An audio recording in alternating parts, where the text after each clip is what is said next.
probably the first real step is to have folks look in the mirror, think about their own professional journey and where their students are at and where they'd like for them to go next. Self-assessment, the first step in the Massachusetts 5-step evaluation cycle, gives educators the opportunity to analyze student data, reflect on their own performance, and propose professional practice goals as well as goals for student learning. 500 adaptations of this organism. Yeah, like the niches. Exactly. We're in the 21st century. We want our teachers to be 21st century educators, and they need to be reflective. And I think the EdEval process has encouraged that and put some structure in place to encourage and require folks to be reflective, and then use that reflection to build where to go next. Engaging in self-assessment encourages educators to take ownership of their own evaluation and growth process from the very beginning. As an evaluator, the first thing that we stress is it is their self-assessment, so it's not my interpretation of the job they're doing. I do appreciate the fact that we are the ones who assess ourselves first, because I think that with the education practice, sometimes there's a lot of focus on being assessed as opposed to assessing yourself.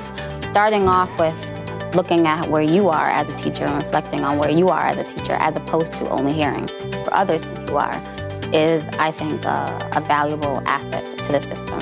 Something I've noticed is through the new process, the goals that teachers are set are very meaningful, and I've kind of reflected on why is that, what's different this time, and the piece that I see that's different is the self-reflection. So teachers go about developing their self-directed growth plans through their self-assessments. And we want them to be honest, we want them to look at their practice and really look at areas that they want to push themselves in and challenge themselves further to develop as educators. You are now my special agents. The first step of self-assessment is gathering evidence that educators can use to affirm their strengths and identify areas that need improvement. So we always meet with new teachers to, give them a brief overview of this is what's already available to you, this is the other type of data you may collect that you want to use. This allows his anger to get the best of him on his trip out of Corinth. And well, for the self-assessment, I take a look at whatever I may have done with my students in the previous year, and I think about how I feel about my practice as a whole. So that could include my instruction, that could include maybe the classroom environment, maybe, parent involvement. And based upon how I feel about those particular categories, that is what I use to assess myself. Why does Oedipus say, "Cursed is my life"? What is he realizing in that particular moment? DDMs, district determined measures, ANETs, essays, quizzes, formative assessments, classwork, even something as simple as a class discussion. We yearly have survey data from families. We also are analyzing our assessment data, our MCAS scores, as well as our internal measures.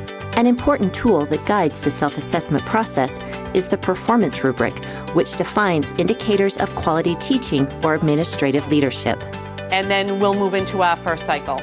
So after they reflect on the students' data, they actually go through and they take an assessment based on every single element on the rubric, and they rate themselves on a scale to see where they think that they're at on each of the 4 standards.